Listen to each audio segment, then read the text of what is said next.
যদি কোন আলেম আহলে সুন্নাত ওয়াল জামাতের সাথে আকীদার ক্ষেত্রে ভিন্ন মত পোষণ করে আসমা সিফাতের ক্ষেত্রে, অর্থাৎ আশআরী মাতুরিদি আকীদার লোক অথবা মুতাজিলা আকীদার লোক, মুতাজিলা আকীদার লোক, হ্যাঁ, জাহান্নামে গেলে আর কোনোদিন উঠবে না বলছেন আজকালকার নব্য মুতাজিলি যারা, আজকাল নতুন মুতাজিলা অনেক আছে কিন্তু।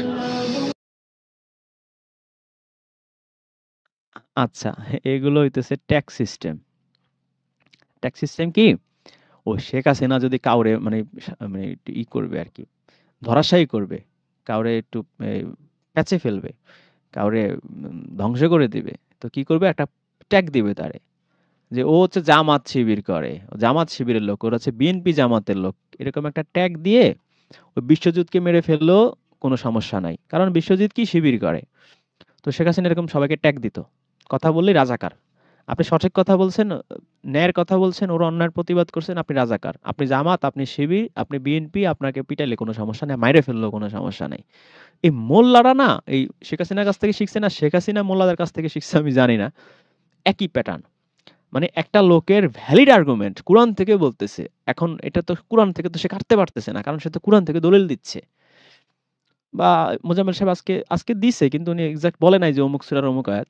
আমিও আজকে অনেকগুলা দিচ্ছি আরকি, আমি যদিও বলেছি। যাই হোক। তো এরকম এখন এই আর্গুমেন্ট আপনি কিভাবে কাটবেন?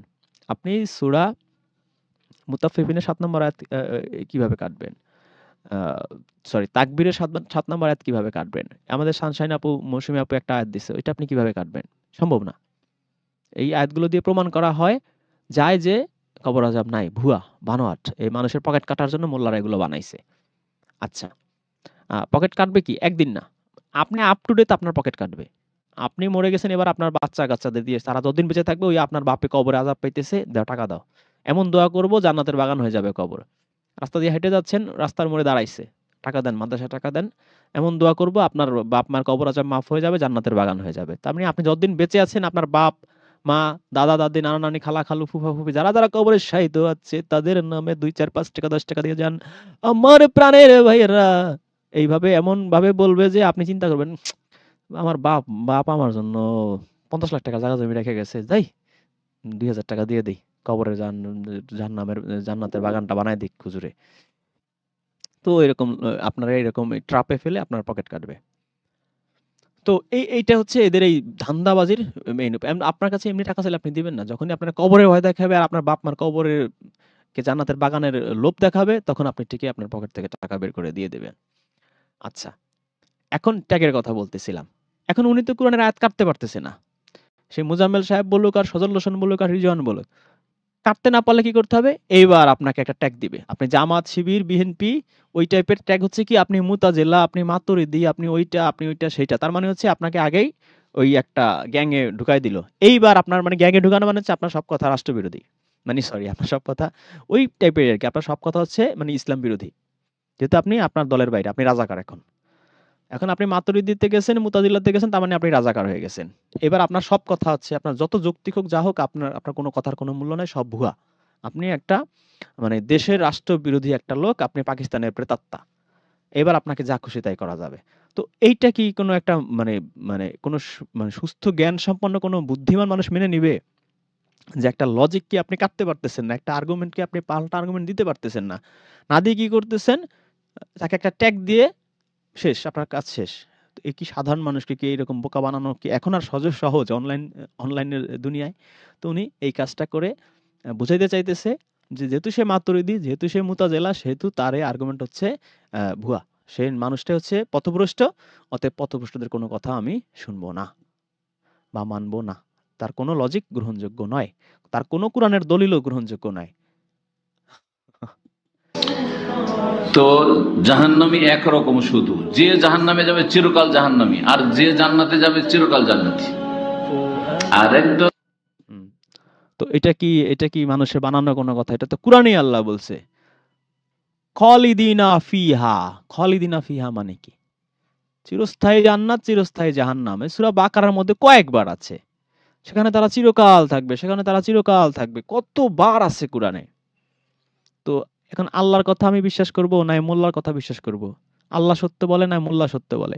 আল্লাহ বললে বলতেছে সেখানে তারা চিরকাল থাকবে, সেটা জাহান্নামে যাবে চিরকাল থাকবে, জান্নাতে যাবে চিরকাল থাকবে। আর এ বলতেছে না, তুমি মুতাজিলা, তুমি আল্লাহ কুরআন থেকে বললো তোমার কথা মানি না। এটা কোনো কথা হইলো? এটা তো হচ্ছে পাগলামি করতেছে এই মোল্লা। যে জাহান্নামী আছে, যাদেরকে আল্লাহ জাহান্নাম থেকে উঠাবে, এর বহু হাদিস রয়েছে। আর ওদেরকে জাহান্নামীউন বলা হবে, লাকাব তাদের। কি দিয়ে কাটছে খেয়াল করছেন আপনারা? কোরআনের আয়াত সে কাটছে, বহু হাদিস রয়েছে, হাদিস দিয়ে সে কোরআনের আয়াত কাটতেছে। এদের যে দ্বিতীয় নবী, তৃতীয় নবী, চতুর্থ নবী, এদের তো নবীর অভাব নাই। তাই সেই নবী, একজন নবী হচ্ছে ইমাম আবু হানিফা। সে তার মাযহাবের প্রধান ভিত্তি হইছে, যদি আমার কোনো মাযহাবের কোনো ফায়সালা বা ফতোয়া যদি আল্লাহর কোরআনের বিরোধী হয়, তো সে মাযহাব বানাইছে কি দিয়ে? মূলত হাদিস দিয়ে বানাইছে। তো এমন কোন হাদিস দিয়ে যদি সে মানে একটা ফতোয়া বানাইছে বা একটা সিস্টেম দাঁড় করাইছে, ধরেন সে একটা সিস্টেম দাঁড় করাইছে যে নামাজে বুকে হাত দিয়ে বেঁধে নামাজ পড়তে হবে। এখন কোরআনের সাথে এটা সাংঘর্ষিক পাওয়া গেল। তাহলে কি করতে হবে? উনার মানে মূল যে ফতোয়া, যে ফাউন্ডেশন, মানে ফতোয়ার যে ফাউন্ডেশন, সেটা হচ্ছে যে ওই হাদিসটা ছুঁড়ে ফেলে দিতে হবে, যেহেতু কোরআনের সাথে সাংঘর্ষিক। তাহলে কোরআনের সাথে সাংঘর্ষিক হলে সকল হাদিস ফেলে দিতে হবে। এটা হচ্ছে ইমাম আবু হানিফার সবচেয়ে জনপ্রিয়, জননন্দিত ফতোয়া। তো উনি এই কোরআনের আয়াতগুলো কাটতেছেন কি দিয়ে? বহু হাদিস আছে। তোর বহু হাদিসের কোনো বেইল আছে? ১,০০০ ১,০০,০০,০০০ হাদিস এক পাল্লায় রাখা যদি হয়, আর একটা কোরআনের আয়াত যদি এক পাল্লায় রাখা হয়, ওই ১,০০,০০,০০০ হাদিস কি ওই একটা কোরআনের আয়াতকে ধাক্কায় সরায়া ফেলে দিতে পারবে? এটা আপনাদের বিশ্বাস হয়? যদি সেটা ওই কোরআনের আয়াতের সাথে সাংঘর্ষিক হয়, সেই ১,০০,০০,০০০ হাদিস, বলেন তো আপনারা? উপাধি জাহান্নামী বলা হবে, এটা অস্বীকার করছে। তার মানে এরা হাদিস অস্বীকারী। যারা হাদিস অস্বীকার করে তাদেরকে আহলে কোরআন বলা হয়। কোরআন মানি, হাদিস মানি না, তারা গোমরাহ, তারা পথভ্রষ্ট। তারা কোনো ইবাদত বন্দেগী শুধু কোরআন দিয়ে আদায় করতে পারবে না। কোন ইবাদত শুধু কোরআন দিয়ে আদায় করতে পারবে না। ভালো করে দেখেন এক একটা করে, যে আমি শুধু কোরআন আলোকে সালাত আদায় করব। এনার প্রবলেম কি আপনারা ধরতে পারছেন নিশ্চয়ই, যারা আমাদের কথা দীর্ঘদিন শোনেন। ইবাদত কি জিনিস এটাই উনি বোঝে না। ইবাদত আল্লাহ কেন দিছে তাও সে বোঝে না। প্রবলেমটা এখানে। ইবাদতের সংজ্ঞাও বা ইবাদতের ডেফিনেশনও সে জানে না। কেন আল্লাহ দিছে এইটাও সে জানে না। যদি জানতো তাহলে ইবাদতের ডেফিনেশনটা সে বুঝতে পারতো, যে আল্লাহ ইবাদতটা কেন দিছে আর ইবাদত জিনিসটা আসলে কি। আচ্ছা, আহ, আমি আপনাদেরকে একটা আয়াত দেখাইতে চাইতেছি। আহ, আচ্ছা, আয়াতটা আমি পাইছি, দেখাই। ইবাদতের প্রসঙ্গে একটু পরে যাই।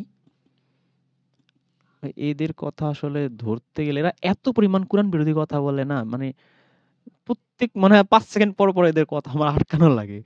মানে কোরআন পইড়াও বিপদে পড়ছি। আগে পড়ি নাই, ভালো ছিলাম। যা বলতো, জি হুজুর, কত সুন্দর বয়ান করতেছে। আর এখন এদের কথা আমি মানে ২-৪-৫ মিনিট পরে আর আমি মানে সহ্য করতে পারি না। মানে এত পরিমাণ মিথ্যাচার করে, এত পরিমাণ মিথ্যা বলে, এত পরিমাণ কোরআন বিরোধী কথা বলে, যে আর সহ্য করা যায় না। মানে জোর জুলুম করে যে শুনবো, যে দেখি মোল্লা কি বলতেছে, বিশাল আলেম হাফেজ মাওলানা মুফতি, ওই মুফতি ইমরানের মতো, দেখি কি বলে। কিন্তু এত পরিমাণ মিথ্যাচার যে আমি নিতে পারি না আর। যে কয়টা নেয়া যায়?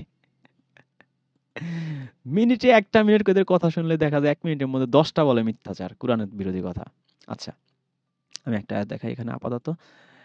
আল্লাহ কি বলতেছে সূরা বাকারার ৮১ আয়াতে? হ্যাঁ, এই যে সেম কথা, যে এই যে এই মোল্লারা যে মনে করে যে ইহুদিদের মতো, ইহুদিদের উদাহরণটাই দিছে। ইহুদিরা মনে করতো কি, আমরা আল্লাহর সিলেক্টেড। এই যে আমরা মুসলিমরা কি মনে করি? কুনতুম খায়রা উম্মাতুন। এই আয়াতটা এনে এরা কি বলে, যে আমরা হচ্ছে সবচেয়ে শ্রেষ্ঠ উম্মত। তো ইহুদিদেরও এরকম তাওরাতে আছে আরকি। আর তাছাড়া কুরআনেও তো এই যে সাপোর্ট করে যে ইহুদিরা আল্লাহর মনোনীত, বনী ইসরাঈলীরা।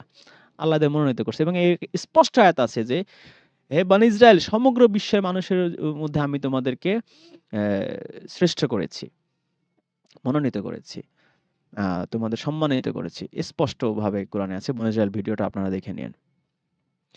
আচ্ছা, এবং এইটা যে সত্য, কোরআনের কথা যে সত্য, সেটা তো আমরা আমাদের চারদিকে তাকাইলেই দেখি। যে আপনি নোবেল পুরস্কার বলেন, আপনি যেকোনো পুরস্কার বলেন, বা শিক্ষা, দীক্ষা, জ্ঞান, বিজ্ঞান, অর্থনীতি, সমাজনীতি, এভরিথিং কন্ট্রোলিং এ বলেন, পৃথিবীতে ১-১.৫ কোটি, ২ কোটি ইহুদি ৮০০ কোটি মানুষকে দাপায় বেড়াইতেছে। এই ফেসবুক, গুগল ম্যাক্সিমামই ওদের ওদের কবজায়।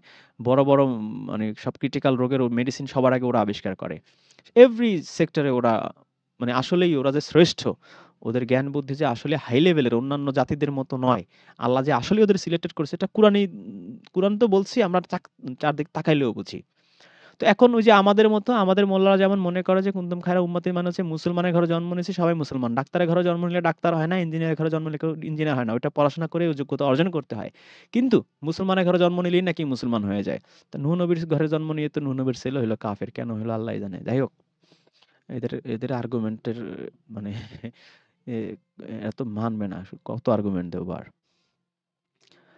তো ওরা কি বলতো, ওরা বলতো যে আমরা যদি, ইহুদিরা বলে আগুন কখনোই আমাদের তার নির্ধারিত দিনসমূহ ব্যতীত জাহান্নামের আগুন আমাদের স্পর্শ করবে না। মানে গুটি কয়েকদিন, এই যে আপনারা এখানকার যে আরবিটা ওইখানে ওই যে রমজানের মধ্যে পাবেন গুটি কয়েকদিন, এই সূরা বাকারা 183 83 85 আইয়াম্মা মাদুদাত। আচ্ছা, এখানে এখন যাব না। তো দোজকের আগুন আমাদের স্পর্শ করবে না শুধুমাত্র কয়েকদিনের জন্য। তো দোজকের আগুন, আর ওই দিন তো আপনারা বোঝেন যে আমাদের হিসাবে একদিন হচ্ছে, আল্লাহর হচ্ছে 1000 বছর। আহ, এখন তো ধরেন 10 দিন, 10 দিন মানে 10,000 বছর জাহান্নামের আগুনে জ্বললাম। আমি অনেক পাপ টাপ করছি, আমি মুসলিম, এখন সর্বোচ্চ 10,000 বছর আমি জ্বলবো, 10 দিন হয়তো জ্বলবো, তারপরে আমাকে নবী এসে আমাকে ধরে জান্নাতে নিয়ে যাবে, বা আলেম ওলামা পীর বুজুর্গ এরা এসে আমার পাপ ধুয়ে চলে গেল, 10,000 বছর ভুগলাম, মানে 10 দিন ভুগলাম, 10,000 বছর মানে তো 10 দিন শেষ, এবার আমি জান্নাতে চলে যাব। ইহুদিরা সেম কথা বলতো যে আমরা গোটা কয়েকদিন, হয়তো 8 দিন, কেউ 5 দিন, কেউ 10 দিন জাহান্নামের আগুনে ভুগবো, তারপরে আমরাও জান্নাতে চলে যাব, চিরস্থায়ী জান্নাতে চলে যাব। কারণ আমরা সিলেক্টেড, আমরা কুনতুম খায়রা উম্মাতিন, আমরা বিশ্ববাসীর মধ্যে আমাদেরকে আল্লাহ সিলেক্টেড করেছে। সেম কথা এই এই মুসলমানরা বলে, আর সেম কথা ইহুদিরা বলতো। এখন আল্লাহ কি বলছে দেখেন, আল্লাহর এবার জবাব দিচ্ছে তারা, আল্লাহর আর্গুমেন্টটা শোনেন। হ্যাঁ, বস্তুত যারা কোনো পাপ করে এবং তাদের পাপ তাদেরকে পরিবেশন করে, যারা কথাটা বলছে, আল্লাহ বলে না যে ইহুদিদের, শুধু ইহুদিদের ইন্ডিকেট না, যারা, মানে এর মধ্যে এভরি ওয়ান ইজ ইনক্লুডেড। যেই পাপ করবে, যারা এই পাপগুলো করবে, তাদের পাপ তাদেরকে পরিবেশন করে রাখে, তারা জাহান্নামের অধিবাসী হবে। সেখানে তারা গুটি কয়েকদিন থাকবে না চিরকাল থাকবে? স্ট্রেট কথা আল্লাহর বলা, চিরকাল থাকবে। সূরা আরাফের ৮ নম্বর আয়াত আপনি পড়েন, আপনি দেখবেন আপনার পাপের পাল্লা ভারী হইলে আপনার মামলা finish, you are going to hell. এবং হেলে যদি আপনি যান, সেখানে আপনি চিরকাল থাকবেন। গুটি কয়েকদিন যে যুক্তি, এই মোল্লাদের যুক্তি বা ইহুদি আলেমদের যুক্তি, সব এই আল্লাহ ধ্বংস করে দিছে এই সূরা বাকারার ৮১-৮২। আরো অনেক আয়াত আছে, আমি জাস্ট সংক্ষেপের জন্য এই অল্প ২-১টা আয়াত দেখাচ্ছি। আর সূরা বায়ানার ৭ নম্বর আয়াতে কি বলছে? এই পৃথিবীতে সর্বশ্রেষ্ঠ মানুষ কারা? যারা ঈমান আনে আর কর্মকে সংশোধন করে। এখানেও তাই বলছে আল্লাহ। যারা ঈমান আনছে, কর্মকে সংশোধন করছে, তারা জান্নাতের অধিবাসী। সেখানে কয়দিন থাকবে? চিরস্থায়ী, চিরকাল, সেখানে তারা চিরকাল থাকবে। আচ্ছা, গেল এবার উনি যে আর্গুমেন্টটা দিলেন যে এরা আহলে শুধু কোরআন মানে এরা হচ্ছে পথভ্রষ্ট। এখন কারা পথভ্রষ্ট সেটা আপনি নিজের চোখে দেখলেন যে কোরআন অনুযায়ী কারা পথভ্রষ্ট। এবার ওনার সেই ইবাদতটা দেখাই, যে আপনি কোরআন দিয়ে ইবাদত করতে পারবেন না। কেন পারবে না? কারণ কোরআনের ইবাদত করতে গেলে তো ওনাদের ধান্দাবাজি বন্ধ হয়ে যাবে, ইমামগিরি চলে যাবে, বেতন পাবে না, ওয়াজ করে টাকা পাবে না, মাদ্রাসায় পড়ায় টাকা পাবে না, শেষ, মামলা ডিসমিস, এবার রিক্সা চালায় খাইতে হবে। এই জন্যই হচ্ছে ওনাদের এই কোরআন ওনাদের ভাল লাগতেছে না। ইভেন আহমদুল্লাহ তো কদিন আগে বলছেও যে কোরআন অনুযায়ী মসজিদের ইমামদের বেতন, মুয়াজ্জিনদের বেতন এটা হারাম, নেয়া হারাম, হাদিস অনুযায়ী হারাম, কিন্তু কোন ইমাম মুয়াজ্জিন পাওয়া যাবে না। এইজন্য আইম্মায়ে মুস্তাহিদিন, সমগ্র বিশ্বের আলেম ওলামারা মিলে ইজমা কিয়াস করেছেন যে এদের বেতন দিতে হবে। মানে আল্লাহ বলছে হারাম, রাসূল বলছে হারাম, কিন্তু মোল্লারা বলছে হালাল, তারা জায়েজ বানায় দিছে। এরা আল্লাহ রাসূলের হচ্ছে এদের কাছে শিশু। কারণ এখন ক্ষমতায় হচ্ছে এরা, আল্লাহর তো আর ক্ষমতা নাই, রাসূলেরও ক্ষমতা নাই। আল্লাহ রয়েছে ৭ আসমানের উপরে, রাসূল তো মরে গেছে। এখন তো দুনিয়া এদের, এখন এরা যাইটা বলবে সেটাই আইন। বিষয়টা এরকম দাঁড়াইতেছে না? ওরা তো চাই, মানে আল্লাহ রাসূলের চেয়ে ওরা উপরে উঠে গেছে। আল্লাহ বলছে, হে মানুষ, তোমরা তোমাদের রবের ইবাদত করো যিনি সৃষ্টি করেছেন, এবং তোমাদেরকে এবং তোমাদের পূর্বে যারা ছিল তাদেরকে। কেন ইবাদতটা আল্লাহ কেন দিয়েছেন? আয়াতুল কারীমের অনুবাদটা পড়েন। আহ যাতে তোমরা মুত্তাকি হতে পারো। তো ইবাদত হচ্ছে যাতে আমরা মুত্তাকি হইতে পারি। এবং এই সূরা বাকারার প্রথমেই আপনি চলে যান, এখানে কি বলা আছে?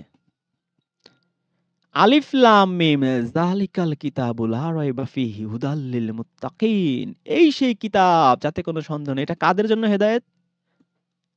হুদাল লিল মুত্তাকিন। এটা এই মোল্লা বোঝে? এই কুরআন হচ্ছে সত্যিকারের হেদায়েত হইছে এই মুত্তাকি যারা তাদের জন্য হচ্ছে সত্যিকারের হেদায়েত। খ্রিস্টান পড়বে, নাস্তিক পড়বে, হিন্দু পড়বে, মোল্লা পড়বে, বৌদ্ধ পড়বে, মুসলিম নামের জানোয়ার কিছু আছে সেগুলো পড়বে, ঘুষখোর পড়বে, সুদখোর পড়বে, নামে মুসলিম। হেদায়েতের পথে সে চলতে পারবে না। সে মোল্লার পথে চলবে। আল্লাহর পথে চলতে পারবে না। কারণ সে মুত্তাকি হইতে পারে নাই। আনটিল আপনি মুত্তাকি হওয়ার চেষ্টা সাধনায় নিজেকে ডেডিকেটেড করেন, এই কুরআন আপনাকে হেদায়েতের পথে নিতে পারবে না, কুরআন আপনাকে জান্নাতে নিতে পারবে না। আপনি পথভ্রষ্ট হবেনই হবেন। তাহলে এখানে আমরা দেখলাম এই কুরআন হচ্ছে মুত্তাকিদের জন্য হেদায়েত। ২১ নম্বর আয়াতেও দেখলাম যে আল্লাহ ইবাদতটা দিয়েছে যাতে আমরা মুত্তাকি হইতে পারি। মুত্তাকির যে ১১-১২ টা গুণ আছে কি, কি? এই মোল্লারে আপনি মান্দার গাছে ১ বছর বাইন্ধা পিটান, সে বলতে পারবে না যে একটা মুত্তাকিদের কি, কি কোয়ালিটি থাকলে তাকে মুত্তাকি বলা হয়। এবং কুরআনে আল্লাহ রাব্বুল আলামিন একটা গ্রুপেরই ইমাম বা নেতা হওয়ার দোয়া শিখাইছে। সেটা কারা? কাদের ইমাম বা নেতা হওয়ার দোয়া আল্লাহ আমাদের শিখাইছে? হুম? কাদের? মোল্লাদের? আল্লাহ আমাদের পৃথিবীর সমস্ত মুফতিদের ইমাম বানায়া দাও, নেতা বানায়া দাও। পৃথিবীর সমস্ত হুজুরদের, পৃথিবীর সমস্ত বাঙালিদের, সমস্ত হিন্দুদের, বৌদ্ধদের, হাফেজদের, মাওলানাদের শিখাইছে? শিখায় নাই। কাদের মাওলানা হওয়ার দোয়া কাদের নেতা হওয়ার দোয়া শিখাইছে? কাদের ইমাম হওয়ার দোয়া শিখাইছে? এই যে ইমামতি এরা করে, একটাই শিখাইছে। সূরা ফুরকানের ৭৪ আয়াত। ওয়াল্লাযিনা ইয়াকুলুনা রব্বানা হাবলানা মিন আজওয়াজিনা ওয়া যুররিয়াতিনা কুররাতা আয়ুনি ওয়াজআলনা লিল মুত্তাকিনা ইমামা। আমাদেরকে বানাও মুত্তাকিদের নেতা, মুত্তাকিদের ইমাম। তো এই মুত্তাকি কি বোঝে? কি, কি কোয়ালিটি থাকলে তাকে মুত্তাকি বলে জানে? কিন্তু মোল্লা হয়ে বসে রইছে। এই হচ্ছে আমাদের দুর্ভাগ্য যে এরা হচ্ছে আমাদের ধর্মের ঠিকাদার। এরাই ধর্মকে প্রচার করে। অথচ ধর্মের ধর্ম হচ্ছে কুরআনের মধ্যে, কুরআনের বাইরের সবকিছু বলে এরা। কুরআন থেকে বলতে, কুরআনের কথা শুনলে এদেরকে আজালা করে। পারবেন না? আপনি পারবেন? কোরআন আলোকে যাকাত দেব, কোনখানে কোরআনে আছে যে 40 টাকা 1 টাকা লাগবে শতকরা? কুরআনের আলোকে যাকাত দেবে, কোরআনে নাই। তো কুরআন তো ইনকমপ্লিট। আল্লাহ বলছে যে কুরআন পরিপূর্ণ, বিস্তারিত। তো আল্লাহ তো মিথ্যাবাদী। তো এই মিথ্যাবাদী আল্লাহর উপাসনা করার কি কোনো যৌক্তিকতা আছে? নাই। কুরআন হচ্ছে একই থট। এই সকল মোল্লাদের একই থট। কুরআন হচ্ছে পাইকারি কথাবার্তার জায়গা, টুকটাক ভংচাং কথা বলবে। এর ডিটেইলস ক্লিয়ার কাট, পরিষ্কার, সুন্দর, পরিচ্ছন্ন, সাজানো, গুছানো সবকিছু আছে হাদিসে। কুরআনে ভংচং ২ একটা এদিক ওদিক এলোপাথারি কথাটা আছে শুধু এই। কুরআন সম্পর্কে এটা হচ্ছে এদের মূল্যায়ন। এটা আছে? হ্যাঁ, কোরআন আলোকে রোজা রাখবো, হ্যাঁ, কোনখানে আছে বিস্তারিত? আছে কোথাও? রোজার মাসাইল আছে কোরআনে, সংক্ষেপে আছে। হজের মাসাইল আছে। বাইতুল্লাহর হজ করো, তার মধ্যে তওয়াফের কথা আর সাফা মারওয়ার কথা আছে। হ্যাঁ, কিন্তু মেনা, আরাফা, মুজদালিফা, আর তারপরে মেনা, আরাফা, মুজদালিফা অমুক অমুক তারিখে অমুক জায়গায় এতটা সময় ওখানে থাকতে হবে, এগুলো কোথায় আছে? কোরআনের কথা খুঁজে পাবেন? তবে যে পাবেন। এই জন্য বললাম যে কোনো ইবাদতবন্দি করতে পারবেন না, কোনো হুকুম আকাম ভালো করে জানতে পারবেন না যদি হাদিসে রাসূলকে ওহী হিসাবে গ্রহণ না করেন আর ঈমান না নিয়ে আসেন। 2 ওহীর উপর ঈমান নিয়ে আসতে হবে। ওহী এই 2 ওহীর উপর ঈমান নিয়ে আসতে হবে। বুঝছেন না? এক হচ্ছে কোরআনে কারীমের ওহী, আর একটা হচ্ছে সুন্নাতে নববীর ওহী। 2 ওহী। আচ্ছা, সুন্নতে নবীর ওহী এটা কি কুরআনে আছে? যে আমি সুন্নতে নবীর এই ওহী পাঠাইছি? কি আছে? ওহী করে আল্লাহ কি পাঠাইছে? আমরা একটু দেখি।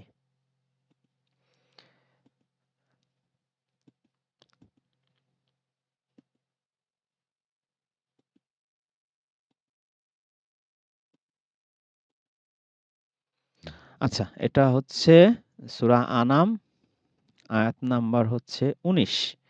আপনারা নিজেরাই দেখেন যে সুন্নতে নবীর ওহী সেটার উপর ঈমান আনতে হবে যে উনি বলতেছে। নবীর কাছে কি ওহী হিসেবে এই বুখারী তিরমিজি কিছু আসছিল?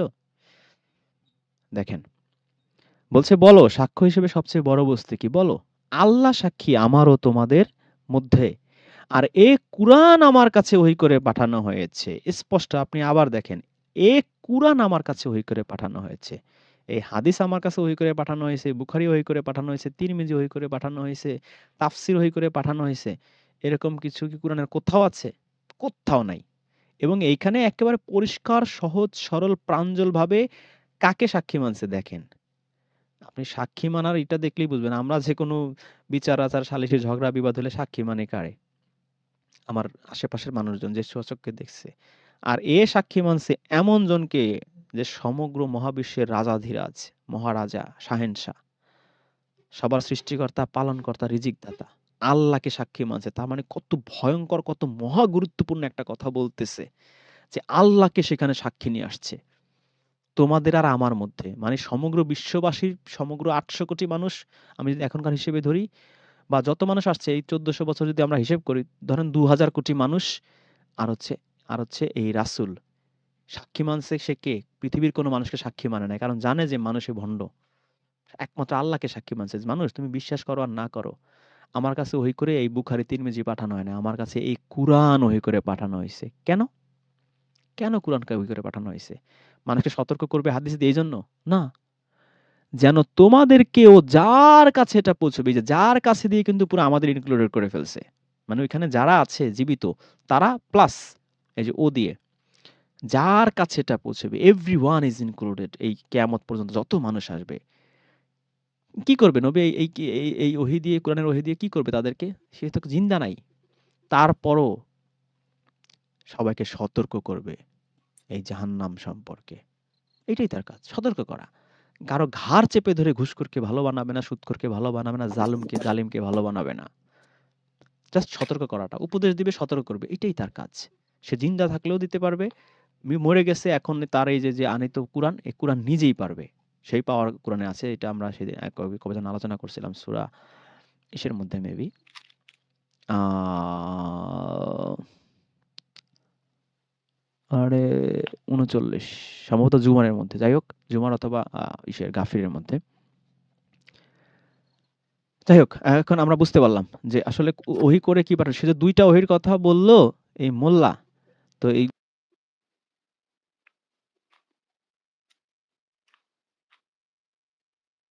জি, সালামুন আলাইকুম সবাইকে। এই জি স্যার, কি এতক্ষণ কি এইখানে শোনা যায়নি সূরা আমার আল কথা? আনাম। এতক্ষণ কি আমার কথা শোনা জি, যায় নাই? এতক্ষণ শোনা গেছে, তবে আপনাকে ডিসপ্লেতে একটু দেখা যায় নাই। আল্লাহ! আপনি শুনছেন শুধু তাইলে না? না কেন, আমি শুনলে তো অবশ্যই সবাই শুনেছে। ও। আমি যে আনাম সূরাতে বললাম যে সাক্ষী রাখছে, এটা কি শোনা গেছে এগুলো? জি, এগুলা সব শোনা গেছে। আর আচ্ছা, স্যার, আচ্ছা। সূরা আনামের ১৫৫ নম্বর আয়াতে তো আল্লাহ স্পষ্ট করে দিছে যে আমি একটি কিতাব নাজিল করেছি। একটি, একদম সংখ্যা দিয়ে বলছে আল্লাহ। উনি যে ২টি কিতাবের কথা বললেন, মাদানী। ২ টি কিতাব? উনি তো ৪০-৫০ টা কিতাব নিয়ে আসছে। মানে হাদিসের ও যত আচ্ছা, কিতাব আছে হ্যাঁ, সব ইনক্লুড করে ফেলছে, বুঝছেন? উনি তো আর ২ টা কিতাব আনে নাই। আপনি যেহেতু বলেছেন আমি আয়াতটা নিয়ে আসি। কত আয়াত বললেন সূরা আনামের? ১৫৫ একদম আচ্ছা, সংখ্যা দিয়ে আল্লাহ বলছে। আচ্ছা। ধন্যবাদ এই আমাদের সুপ্রিম লিডার চট্টগ্রাম বিভাগের। আ আমি এটা ভুলে গেছিলাম। হ্যাঁ, এই যে এটি।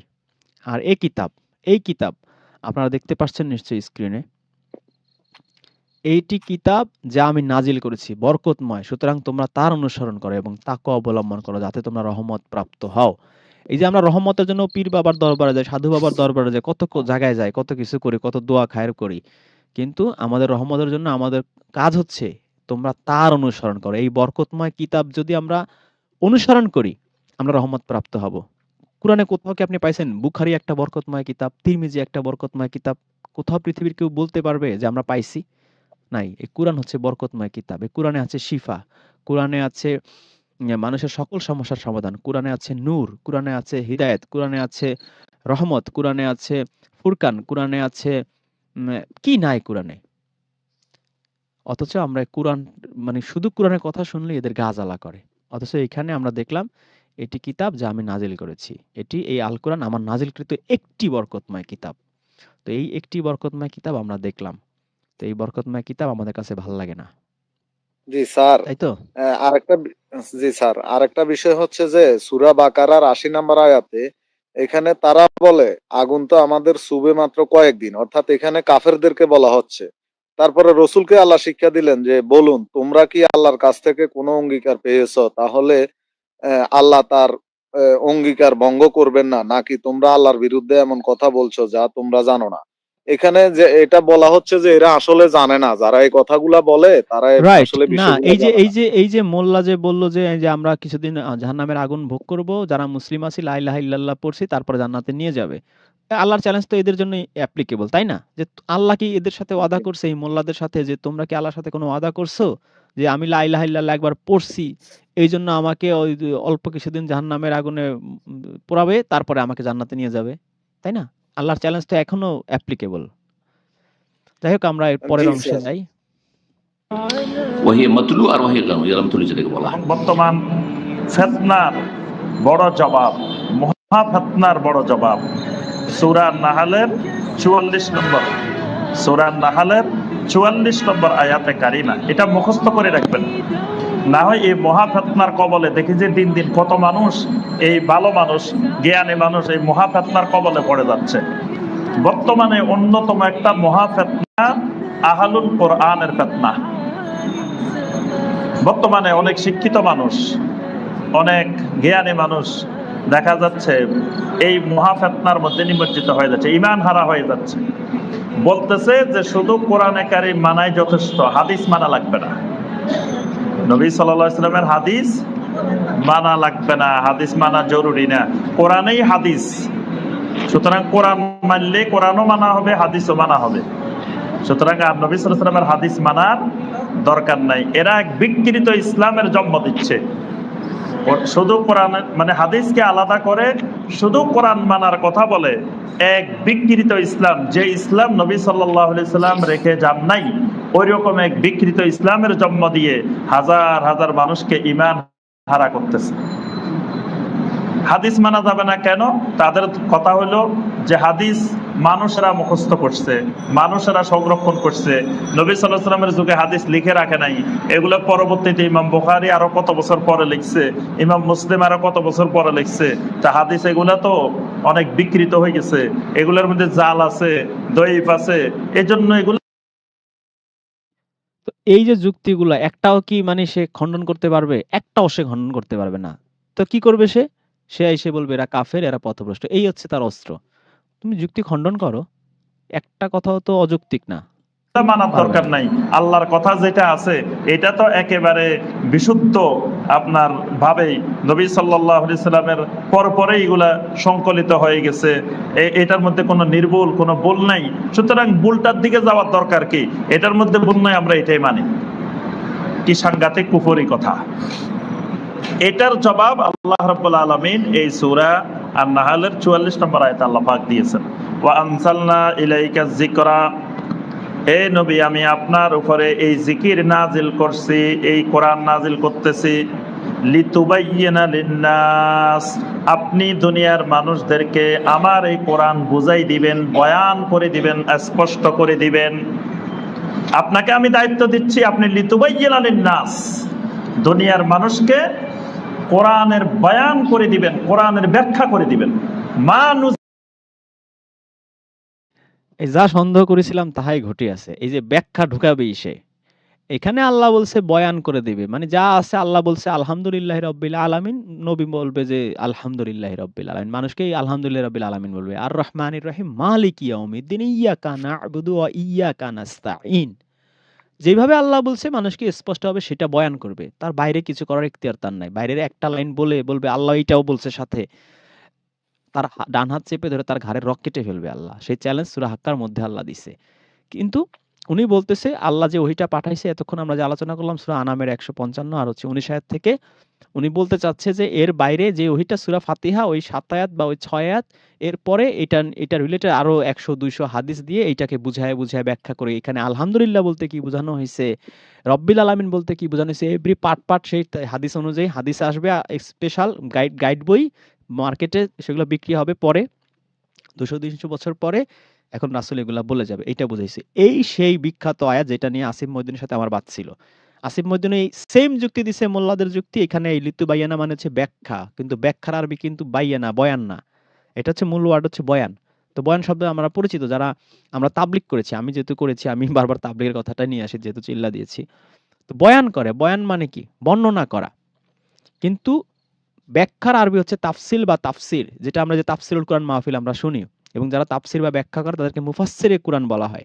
তো এই তাফসির বা তাফসিল একটা শব্দ এখানে না, এখানে আছে বয়ান করবে। জাস্ট যেভাবে বলছে আলহামদুলিল্লাহ সে আলহামদুলিল্লাহ বলবে। এই ব্যাখ্যা বা এক্সপ্লেনেশন, এই দুইটার একটা আরবি ওইখানে নাই, তাফসিলও নাই, তাফসিরও নাই। এবং কোরআনে অনেক জায়গায় কিন্তু তাফসির বা তাফসিল শব্দ আল্লাহ ব্যবহার করেছেন, ব্যাখ্যা অর্থেই ব্যবহার করেছেন, কিন্তু এখানে করে নাই। কিন্তু সে এই আয়াতটা দিয়েই সেই আসিফ মহিউদ্দিন নাস্তিক যেই কাজটা করছে যে এখানে নবী ব্যাখ্যা করে দিবে, এই মোল্লা সেই আসিফ মহিউদ্দিনের কাছ থেকে ধার করছে নাকি আল্লাহ জানে। পরে আমি আসিফ মহিউদ্দিনকে বলছিলাম যে ঠিক আছে, সে আমারে বলছে আপনার সাথে আমি যদি এটা লাগতে যাই আমার আহলে হাদিসের রূপ ধারণ করতে হবে। আমি বলছি আপনি ধরেন, রূপ ধারণ করে তারপর দেখি, আসেন ফাইটে আসি।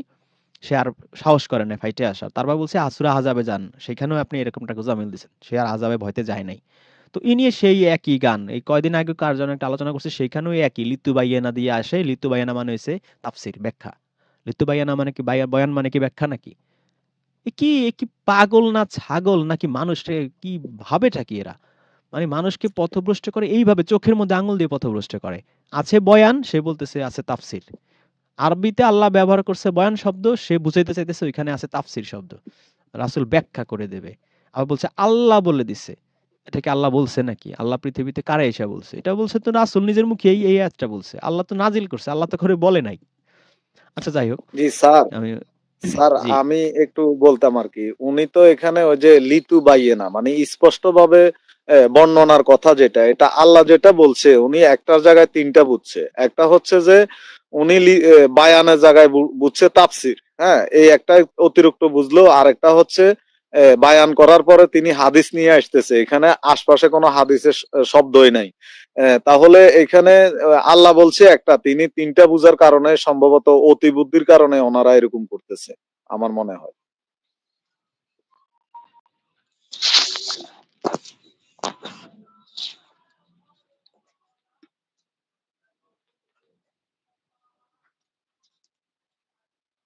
ইলাইহিম, ওই মানুষের জন্য কি নাজিল করা হয়েছে, আমি আল্লাহ কি নাজিল করছি, এটা জমিনে আমি আল্লাহর কোরআনের ব্যাখ্যাকারী একমাত্র আপনি। ও মাই গড, এইটা জমিনে একমাত্র ব্যাখ্যাকারী আপনি। কি সূরা নাহলে 40 থেকে এই কথা বলছে আল্লাহ? বা সে তার কথা অনুযায়ী আল্লাহকে এই কথা বলছে যে এই জমিনে একমাত্র ব্যাখ্যাকারী আপনি, ধরে নিলাম তার কথা সঠিক। তাহলে তাফসিরে মুহাম্মাদি কই রে ভাই? তাফসিরে মুহাম্মাদি নাই, তাফসিরে আলী নাই, তাফসিরে আবু বকর নাই, তাফসিরে মওদুদি আমি কেন পড়বো? তাফসিরে সাইদি কেন পড়বো আমি? তাফসিরে শফিকুর রহমান কেন পড়বো? তাফসিরে তাইমিয়া কেন পড়বো? আমার কেউ বলতে পারেন? একমাত্র ব্যাখ্যাকারী যদি হয় আল্লাহর রাসূল, তাহলে তো এই কোরআনের ব্যাখ্যার বইয়ের নাম হওয়ার কথা তাফসিরে মুহাম্মাদি। তাফসিরে মুহাম্মাদি কেন পৃথিবীর কোনো মানুষ দেখাইতে পারতেছে না?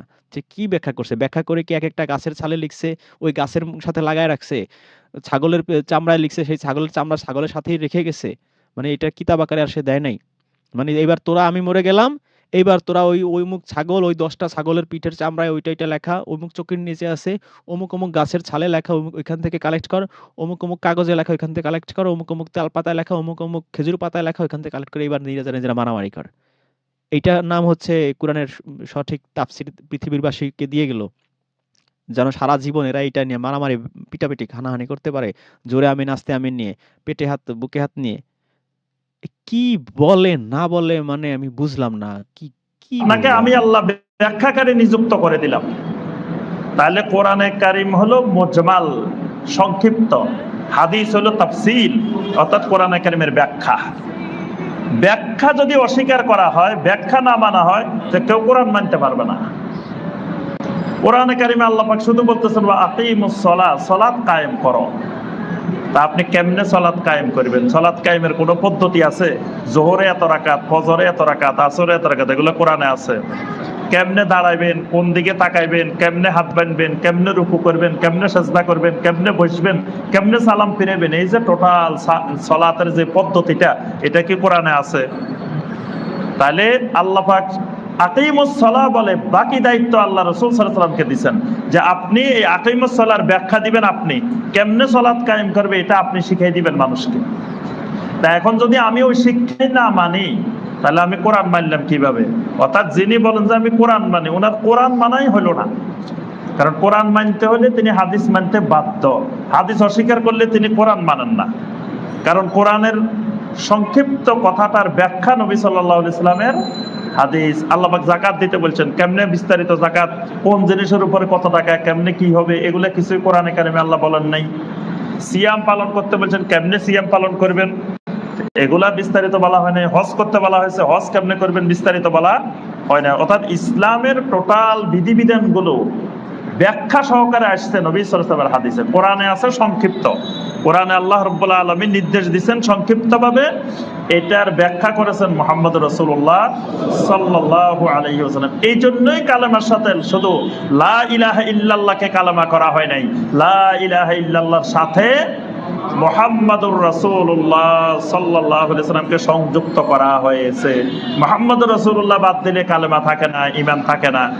কারণ লা ইলাহা ইল্লাল্লাহ যেটা বলবেন মাবুদে, ওই মাবুদের কথাগুলোর ব্যাখ্যা দিবেন মুহাম্মদ রাসূলুল্লাহ সাল্লাল্লাহু আলাইহি ওয়াসাল্লাম। তার কথাই যদি না মানে তো আমার ঈমানে নাই। এই জন্য এই মহা ফিতনা খুবই সতর্ক থাকবেন। উম্মাহকে আমরা বারবার সতর্ক করছি যে এই মহা ফিতনায় নিমজ্জিত হইলে আপনার ঈমান চলে যাবে, ঈমান হারা হয়ে দুনিয়া থেকে যাবেন।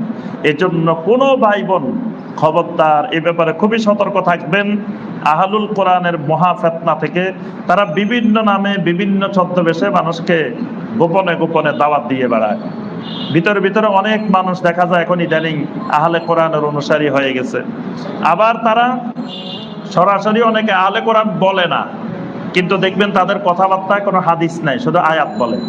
বিশ্বের অনেকগুলো বড় বড় দেখবেন যে বড় বড় স্কলার, বড় বড় স্পিকার, বড় বড় বক্তা, তাদের লক্ষ লক্ষ সারা পৃথিবীতে অনুসারী। এরা বক্তব্য দেয়, দেখবেন আপনি অনেকেই এদের ধোঁকায় পড়ে যায়। এদের কথায় কথায় কোরআনের আয়াত বলে, কিন্তু নবী সাল্লাল্লাহু আলাইহি ওয়াসাল্লামের কোনো হাদিস বলে না। আপনি যে কোনো একটা বক্তব্য শোনার পরে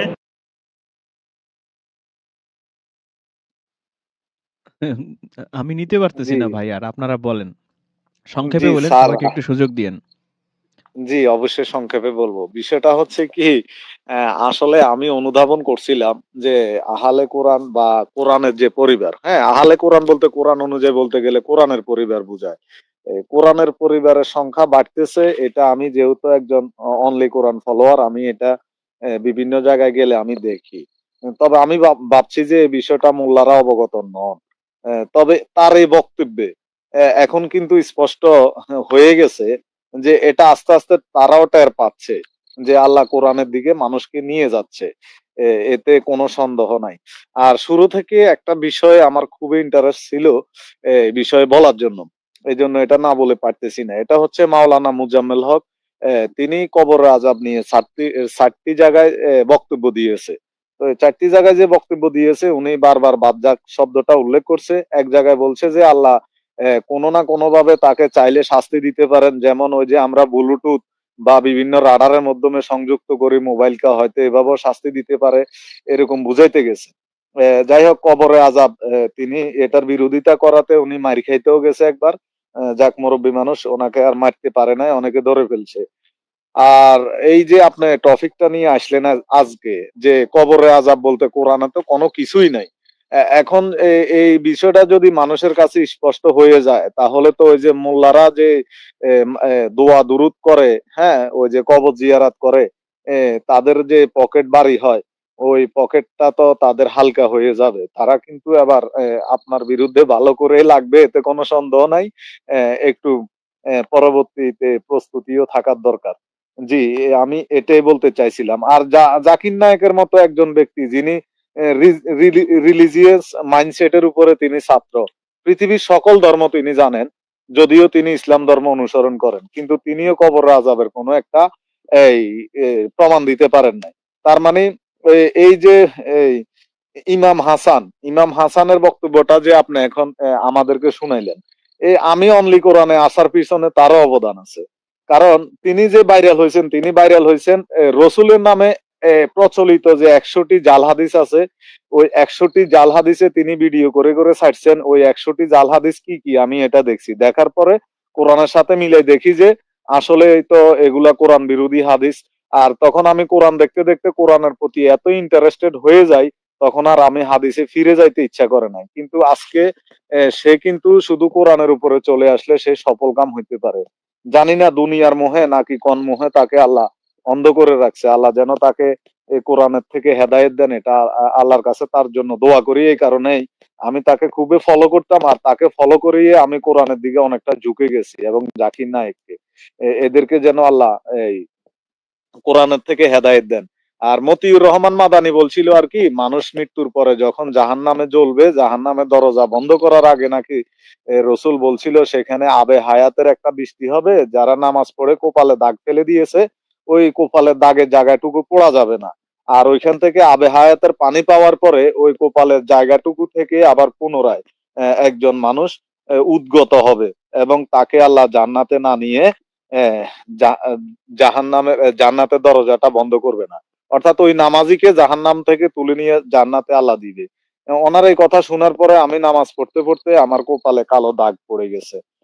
এবং কি আপনাদের যদি কখনো যদি আপনারা আমার ছবি দেখেন অথবা আমাকে সরাসরি দেখেন, দেখবেন যে আমার কপালে একদম কালো একটা দাগ পড়ে গেছে নামাজ পড়তে পড়তে। হ্যাঁ, কিন্তু এখন এই তাদের দৌড় এতটুকু পর্যন্ত যে আপনি কোন ইবাদত করতে পারবেন না, কিন্তু ঘুরি ফিরি 4টা ইবাদতের দলিল দিব। এক, নামাজ; 2, রোজা; 3 নম্বরে হজ; 4 নম্বরে জাকাত। যে এই 4টা কাজ আপনি হাদিস ছাড়া করতেই পারবেন না। এই ছাড়া মানে এই ঘুরি একই গন্ডির ভিতরে। আর ওই যে সূরা আচ্ছা, হাসরের 7 নম্বর আয়াত। জি, আমার কথা কি শুনতেছেন? জি, আমি শুনতেছি স্যার। আচ্ছা, আমার একটা প্রশ্ন, সেটা হচ্ছে আপনি নামাজ পড়তে পড়তে কপালে কালো দাগ কেমনে ফালাইলেন? মানে আপনি কি নামাজে কি সিজদা দিতেন, না কপাল মাটিতে ঘষাঘষি করতেন যাতে কালো দাগ পড়ে মানুষ বুঝে যে আমি মুসল্লি, 5 ওয়াক্ত জি, নামাজি? আমি এটা কেমনে ফালাইছি এটা আমি বর্ণনা দিচ্ছি। জুমার নামাজে যখন আমি পড়তাম, তখন আমি জুমার নামাজ পড়ে আস্তে আস্তে মানে সবাই চলে আসার পরও আমি নামাজ পড়তাম। কারণ আমি হাদিস থেকে শিক্ষা নিছি যে রসুল যখন সেজদা দিত তখন দিন দুনিয়ার খবর থাকতো না। তা আমি ওইখানে একদম আল্লাহর কাছে ইচ্ছা মতনে চাইতাম। হ্যাঁ, সেজদা দিয়া মানে অর্থাৎ অন্য মানুষে 20টা সেজদা যে সময়টা নিত, আমি এক সেজদা এর থেকে বেশি সময় নিতাম। হ্যাঁ, এইভাবে আর কি আমার কপালে সহজে দাগটা পড়ে গেছে। এবং যদি কারো এই বিষয়ে ইন্টারেস্ট থাকে আমাকে ভিডিও কল দিলে আমি আমার কপালটা দেখাবো। মানে আসলেই পড়ে গেছে নামাজ পড়তে পড়তে। ওই যে হাদিস উনি বলছে যে আবে হায়াতের পানি দ্বারা আবার ওই কপালের এই জায়গা থেকে মানুষ উদ্গত হবে, সেজন্য আর কি বেহেশতে পাওয়ার আশা। এখন অমলি কোরআনে আয়সা দেখলাম যে আসলে সৎকর্ম ছাড়া তো আমার কোনো উপায় নেই, আমি যতই নামাজ পড়ি আর যাই করি। জি স্যার, এটাই।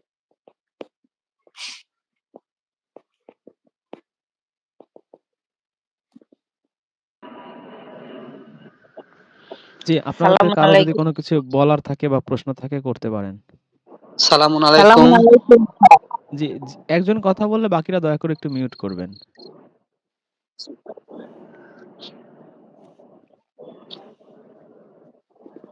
কে কথা বলবে?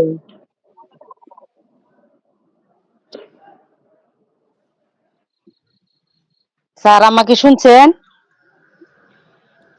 জি, শোনা যাচ্ছে আকলিমা আপু, আপনি বলুন। আমি বলতে চাচ্ছিলাম যে এই যে আজকে স্যারে ভালো একটা টপিক নিয়ে আসছে। দেখেন, এই যে এদের এই যে কবরের যে আযাবের কথা যদি এরা না বলে, এই বিচার হইব, এই হইব, সেই হইব, সওয়াল জবাব হবে, যদি এটি এরা বন্ধ করে দেয় বলা, তাহলে তো এদের ব্যবসা বন্ধ হয়ে যাইব। ব্যবসা বন্ধ হয়ে গেলে তো এরা কোনো কাজ খুঁজে পাইব না। এদের হাত পাতা ছাড়া কোনো উপায় থাকবো না। মানুষের দ্বারে দ্বারে গেল।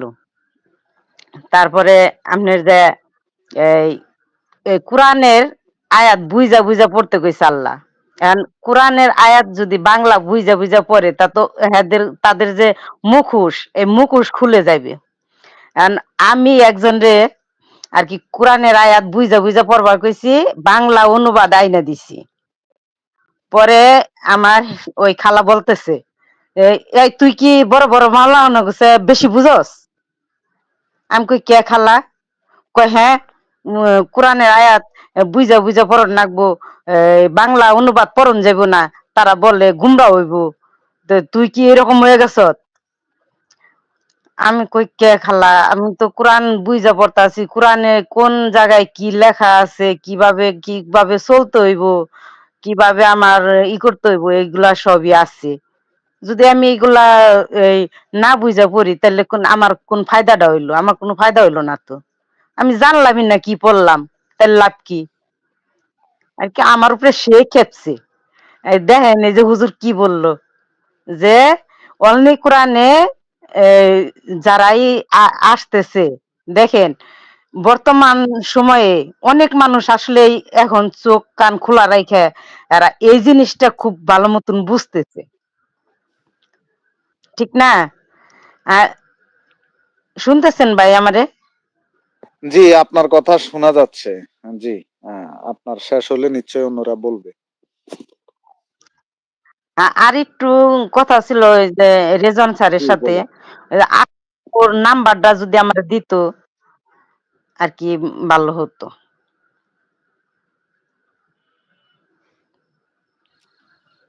কার নাম্বার চাইছিলেন আপনি? আসমা আপু। আপনি কি বন্ধু মহলে আছেন? না না, আমি বন্ধু মহলে নাই তো। এই আমি এই অনেক চেষ্টা করছি আর কি। আমি এই রেজন স্যারের ইয়ের ভিতরে আমি দিছি, আমার নাম্বার দিয়ে মেসেজও দিছি, কোনো রিপ্লাই পাই নাই আর কি। ও আচ্ছা। আমি আমি তো মনে করেন অন্য লেখাপড়া জানি না, আপনার বাইরে দিয়ে দেওয়াইছিলাম। আর হ্যাঁ, সে আইতে আইতে মনে করেন রাত্রের একটা দুইটা বেজে জায়গা আসতে আসতে। আমি আর কি তখন তো আর দিতে পারে না, আপনি দিনের কি কোনো বেলায় বিভাগ দেওয়াইছি। আপনি কি কোনো বিভাগীয় গ্রুপে যুক্ত আছেন কিনা? না না, আমি কোনো বিভাগেই নাই। আমি এই গাজীপুরের মধ্যে মনে হয় ওই যে কি মোশারফ ভাই না কে জানি আছে, কিন্তু আমি ওই তার ইয়েও আমি ঢুকতে পারি নাই আর কি। আচ্ছা, ঠিক আছে। আমি স্যার তো চাইলে নাম্বার স্যার তো অবশ্যই আছে, শুনতেছে, উনি চাইলে আপনাকে নাম্বার দিতে পারে। জি, ধন্যবাদ আপনাকে। আচ্ছা, সালাম আলাইকুম। জি, আমাদের সাথে সালাম যুক্ত। আলাইকুম। শহীদুল স্যার, সালাম আলাইকুম। আমাদের শ্রদ্ধেয় রেজান স্যার, আজকে যে টপিক ছিল কবর আযাব মিথ্যা মুনকার নেকির প্রশ্ন, এটা কোরআনে এরকম কিছু আছে কিনা। তো আলহামদুলিল্লাহ আমরা আমাদের যে আলোচনায় বা যেটা পজিটিভ দিকগুলো পাচ্ছি যে অনেকেই অনলি কোরআন সম্পর্কে আলহামদুলিল্লাহ তারা বুঝে গেছে, এবং কোরআন এগুলো যে কোরআন বহির্ভূত সেটা আলহামদুলিল্লাহ আগের তুলনায় অনেকটা মানুষ এটা ক্লিয়ার হয়েছে। তো কারণ সবাই যখন কোরআনের প্রতি একটু দৃষ্টি নিক্ষেপ করবে, তাহলে তারা কিন্তু কোরআনের আয়াতগুলা যখন সামনে আসবে, যেমন 21 নম্বর সূরা 47 নম্বর আয়াতে আছে, আমি কিয়ামতের দিন ন্যায় বিচারের মানদণ্ড স্থাপন করব, সুতরাং কারো প্রতি জুলুম হবে না। যদি কোনো আমল সরিষার দানা পরিমাণও হয়, আমি তা উপস্থিত করব এবং হিসাব গ্রহণের জন্য আমি যথেষ্ট। এখন এই এই একটা আয়াত যদি কেউ চিন্তা ভাবনা করে, তাহলে সে বুঝতে পারে যে আসলে এই মানদণ্ড স্থাপন করার আগেই যদি কাউকে আযাব দেওয়া হয়, তাহলে সেটা কি আল্লাহর প্রতি, আল্লাহ কি নিজেকে তো জালিম হিসেবে সাব্যস্ত করবে? মাআযাল্লাহ না। কারণ কবরে কবর মৃত্যুর পর যে কবর রচনা করা করছে লাহুল হাদিসের মাধ্যমে। তো আর কোরআনের যে আয়াতগুলা যে আল্লাহ তাআলা আমাদেরকে রাসূলের মাধ্যমে উপস্থাপন করিয়েছেন, তো এই দুই এইটা যদি এই কোরআনের সাথে যদি আপনি মিলাতে যান, তাহলে এই সমস্ত না, লাহুল হাদিস যে জি শুভ ভাই, লাহুল আমি আপনাকে একটা আয়াত ধরিয়ে দিই, এখান থেকে আপনি একটু দর্শকের উদ্দেশ্যে বলেন। 17 নম্বর সূরা ইসরা, হ্যাঁ, আয়াত নাম্বার 49 থেকে 51 পর্যন্ত আমি বলি। আসলে যে পুনরায় আমাদেরকে যে বিচার করা হবে, তখন আমাদেরকে বলা হয়েছে পুনরায় আমাদেরকে আবার আল্লাহ তৈরি করবে। মানে এখন যে মানুষটা আমাদেরকে তৈরি করছে, একই মানুষটা পুনরায় তৈরি করবে। অর্থাৎ আমরা যদি কবরে যাই, আমাদেরকে পুনরায় তৈরি করার কোনো প্রয়োজন নাই, জাস্ট রু দিয়ে দিলেই হয়। হ্যাঁ, যদি আমাদেরকে শাস্তি দেয়, আমাদেরকে তৈরি করার দরকার নাই, আমরা তৈরি মানুষটাই তো কবরের নিচে গেলাম। আচ্ছা, সূরা বনী ইসরাইল বা ইসরা থেকে যেটা বলতে চাই, এখানে কাফেরদেরকে উদ্দেশ্য করে বলা আছে যে তারা বলে, আমরা যখন অস্থি ও গুঁড়ো মাটি হয়ে যাব, তখন কি আমরা নতুন করে পুনরুত্থিত হব? তা এটা কাফেরদের প্রশ্ন। তা আল্লাহ শিখিয়ে দিচ্ছেন নবীকে, বলুন তোমরা পাথর হও বা লোহা, অথবা তোমাদের মনে যে কোনো সৃষ্টি সবচেয়ে কঠিন মনে হয়, তোমরা তাই হও, তবুও তোমাদের পুনরায় সৃষ্টি করা হবে। অর্থাৎ পুনরায় আবার আল্লাহ আমাদেরকে সৃষ্টি করবে। তাহলে এখন আপনি বলুন তো, আমি কবরে গেলে আমাকে যদি রুটা দিয়ে দেওয়া হয়, তাহলে আমাকে পুনরায় সৃষ্টি করার কোনো দরকার আছে কিনা? নাকি আসলে আমি ফসে গলে যাব কোরআন অনুযায়ী, তারপরে আবার আমাকে সৃষ্টি করবে? এটা আপনি বলুন। না, এখানে তো স্পষ্ট কথা বলা হয়েছে যে পুনরায় আবার সৃষ্টি করা হবে কিনা, এটা তো মুশরিকদের যে জবানিতে আল্লাহ তুলে ধরেছে। আর মৃত্যুর পর যে এই বর্তমান যে দেহটা আছে, সেই দেহটা যে গলে পচে যায়, সেটা কিন্তু যারা লাহুল হাদিস বিশ্বাস করে, তারা কিন্তু এটা মানে যে গলে পচে যায়। কিন্তু তারা তারা এই যে কবর আযাব সম্পর্কিত কয়েকটা মতবাদ তারা সৃষ্টি করছে। তা তো এই সেক্ষেত্রে একমত হতে পারে না যে কবরের আযাব কি দেহের উপরে হবে না রুহের উপরে হবে। তো তারা কিন্তু এদিক থেকে তারা কিন্তু একমত হতে পারে নাই। কারণ এই যে আপনি বনী ইসরাইলের কত নম্বর আয়াত যেন স্যার তেলাওয়াত করলেন? জি, আমি এটা সব বলছিলাম 49 থেকে 51 পর্যন্ত এই 3 আয়াত। আরো একটি আয়াত বাকি রয়েছে, তারপরেও আমি পাঠ করি নাই সময় স্বল্পতার কারণে। জি। তো আমার আমার যে আয়াতগুলা, এই আয়াতগুলা নিয়ে যদি তারা চিন্তা ভাবনা করতো, তারাই উত্তর পেয়ে যেত।